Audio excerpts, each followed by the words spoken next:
Bună ziua tuturor și haideți să vedem ce vor să ne spună cărțile de această dată pentru voi. Hai să vedem ce vor să spună cărțile de tarot pentru voi. Aici, în primul rând, vorbim despre persoane din zodia Leu, dar vorbim și despre persoane din zodia Balanță, dar nu numai.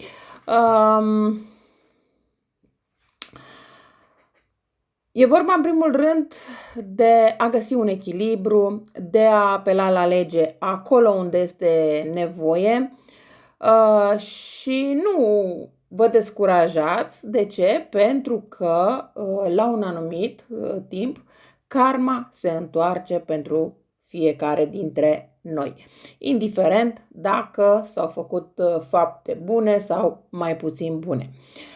Pe lângă asta, văd că veți afla în legătură cu această karmă care se întoarce, posibil într-o dată de 11 sau chiar peste 11 puncte. Pe lângă asta, voi este bine să încercați să faceți anumite schimbări în viața voastră și să analizați mai bine ceea ce vă înconjoară. Aici văd că avem inclusiv 3 de 4. Adunați-le, înmulțiți-le și vedeți ce alt număr vă dă. Mai avem o cifră de 3. Mai avem zodia Fecioară, zodia Berbec. Da? Deci, hai să vedem ce altceva vor să...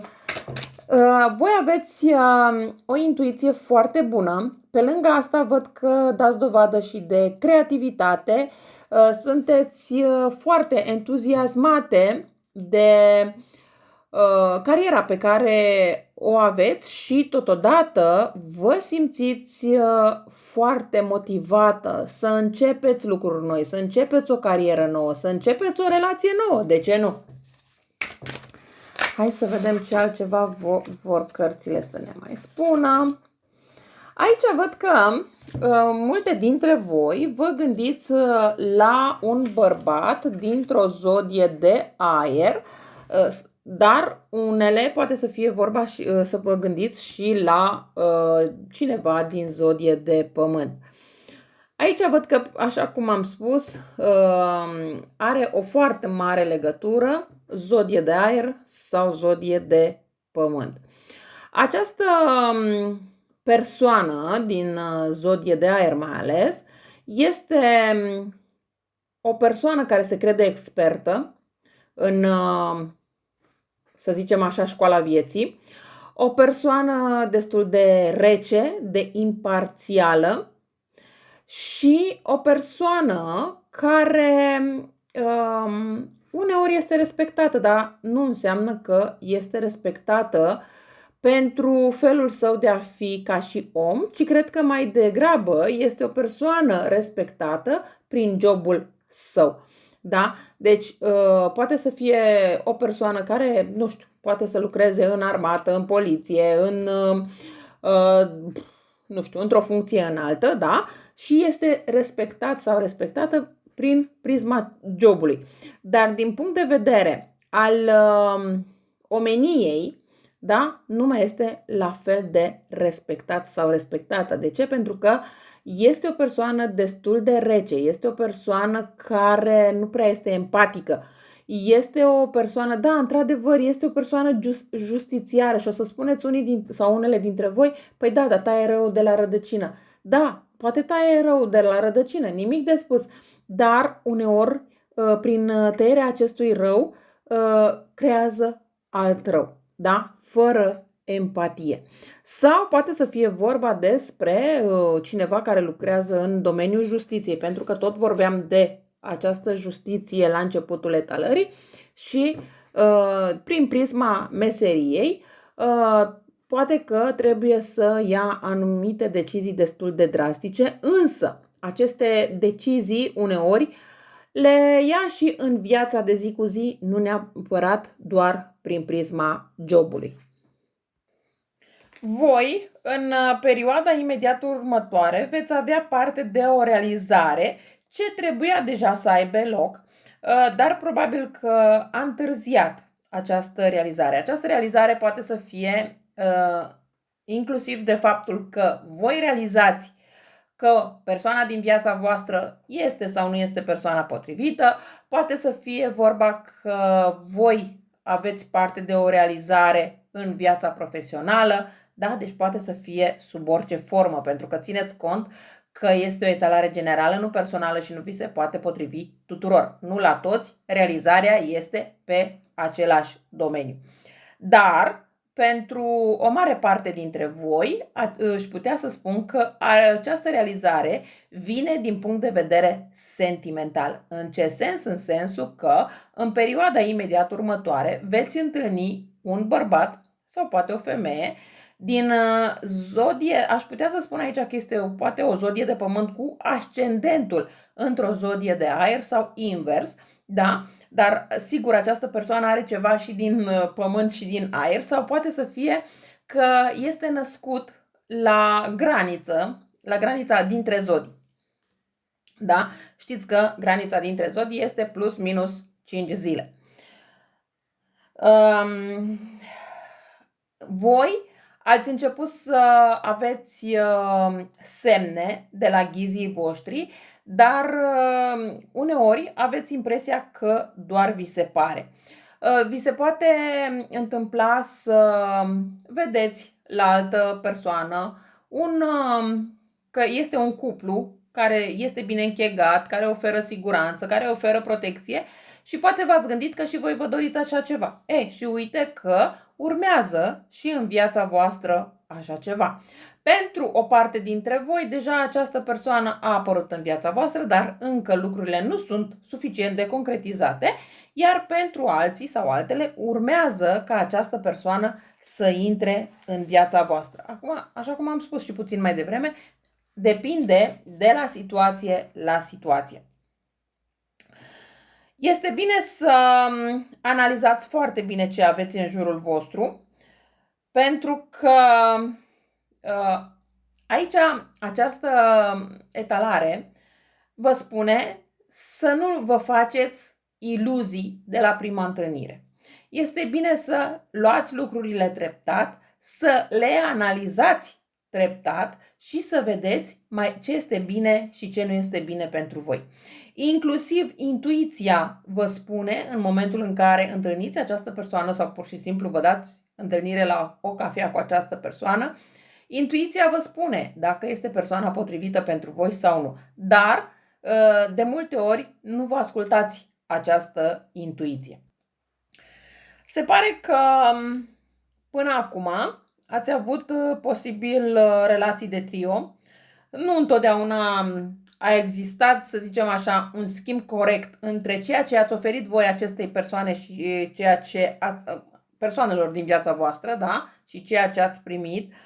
Dar tocmai din acest motiv, acum este momentul să analizați lucrurile mult mai bine și mult mai clar pentru a vă da seama cum să acționați pe mai departe. De ce? Pentru că, așa cum am spus, intuiția vă spune, dar trebuie să o și luați în considerare. E adevărat că uneori sunteți grăbiți sau grăbită în a trage concluzii, însă de această dată ar fi bine să nu mai trageți atât de repede concluziile. De ce? Pentru că aveți în jurul vostru o persoană egoistă, care nu spune întotdeauna ce gândește. Iar pe lângă asta mai este și genul de persoană care nu este deschisă în sentimente. Iar această persoană aș putea să spun că trece totul prin filtrul mental. Da? De asta e bine să nu vă faceți voi, gata, acum ați întâlnit persoana, cum să vă faceți iluzii. E bine să testați întâi persoana, să vedeți dacă există compatibilitate între voi doi sau nu. Pentru că se poate întâmpla să existe compatibilitate sau nu. Da? Și dacă există această compatibilitate, de ce nu să mergeți mai departe? Haideți să vedem ce altceva vor să ne mai spună aceste cărți. Wow! Este și o persoană romantică, ceea ce, bineînțeles, că vă face plăcere. Pe lângă asta, această persoană este posibil să fie un pic mai tânăr decât voi sau să fie de aceeași vârstă cu voi, dar care să fie mai copilăros, să fie mai imatur. Iar asta pe voi să vă pună pe gânduri. Este o persoană destul de singuratică, este o persoană destul de izolată, aș putea să spun că este o persoană introvertită, dar pe lângă asta, în momentul în care începe și pune sentimente, este genul de persoană care nu mai pleacă din locul respectiv, ci rămâne mereu acolo, hotărât să își păstreze poziția. Într-adevăr, această persoană, așa cum am spus, are și plusuri și minusuri, la fel ca noi toți. Depinde doar de fiecare dintre voi cum vedeți plusurile și cum vedeți minusurile. Cum vă puteți încadra cu defectele persoanei, cum vă puteți încadra în calitățile persoanei, da? Pentru că până la urmă fiecare trebuie să facă un compromis. Altfel, această relație nu va funcționa. Eu din câte văd aici, pentru voi această relație veți încerca să găsiți un echilibru și chiar veți găsi acel echilibru de care să dați dovadă și să rămâneți împreună cu această persoană. Însă nu este un drum ușor de parcurs, este un drum puțin mai anevoios. De ce? Pentru că voi vă veți aștepta ca această persoană să își arate sentimentele față de voi destul de repede. Așa cum am spus, această persoană nu își arată sentimentele foarte repede decât în momentul în care este sigur că rămâne în locul respectiv și lângă persoana potrivită. Altfel, această persoană nu își deschide inima chiar atât de ușor. Dar veți înțelege cine este, foarte repede, cine este această persoană, pentru că în perioada imediat următoare această persoană apare în viața voastră. E posibil pentru o foarte, foarte mică parte dintre voi această persoană să fi făcut deja parte din viața voastră, dar datorită circumstanțelor, datorită imaturității acestei persoane la momentul respectiv, se poate întâmpla să fi fost vorba de o separare. Dar nu contează câți ani au trecut, această persoană se reîntoarce și vă luați viața de la capăt. Cu o altă gândire, o altă mentalitate și o maturitate de care această persoană de această dată dă dovadă. În altă situație, care într-adevăr este una foarte, foarte mică, dar există și această variantă, această persoană se poate întâmpla să fie avut multe relații la viața sa, dar niciuna stabilă, niciuna de care să se agațe de căsătorie, cu care să formeze un cuplu, să ajungă până la căsătorie. Și din acest motiv, această persoană este destul de închisă, este o persoană destul de izolată, este o persoană care nu este absolut deloc deschisă. Această persoană este într-adevăr mai greu de cucerit, dar nu imposibil. Însă, așa cum am spus și puțin mai devreme, este persoana care, în momentul în care întâlnește persoana potrivită, este și simte că persoana de lângă el sau ea este persoana potrivită, în momentul ăla se deschide, dar este și o persoană fidelă. Este o persoană pe care te poți baza, este o persoană în care poți avea încredere. Dar, bineînțeles că până ajungem în punctul ăla, nu este un drum ușor. Dar o să vă dați seama de acest lucru destul de rapid. Această persoană despre care vorbesc poate să aibă inițiala A, L, C, F, să aibă părul negru sau ochii negri și să vi se pare că e o persoană destul de schimbătoare, dar nu e o persoană schimbătoare, e doar acel gen de persoană care caută acea relație stabilă, care cumva această persoană consideră că atunci când are o relație stabilă, relația respectivă trebuie să meargă până la adânci bătrâneți. Da? Deci nu este genul de persoană care să se deschidă chiar atât de ușor în fața oricui. Pe lângă asta este posibil ca în momentul în care vă întâlniți această persoană sau vă reîntâlniți cu această persoană să vă aducă un buchet de trandafiri roșii.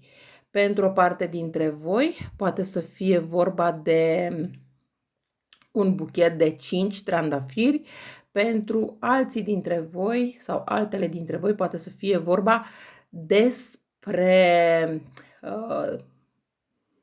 15 trandafiri sau poate chiar mai mult, sau această persoană se poate întâmpla să mai aibă tatuat pe mână o inimă. Acum, e clar, depinde de la caz și de la situație la situație. Cam astea au fost informațiile pentru voi. Vă mulțumesc că m-ați ascultat și vă doresc o zi cât mai frumoasă în continuare. La revedere!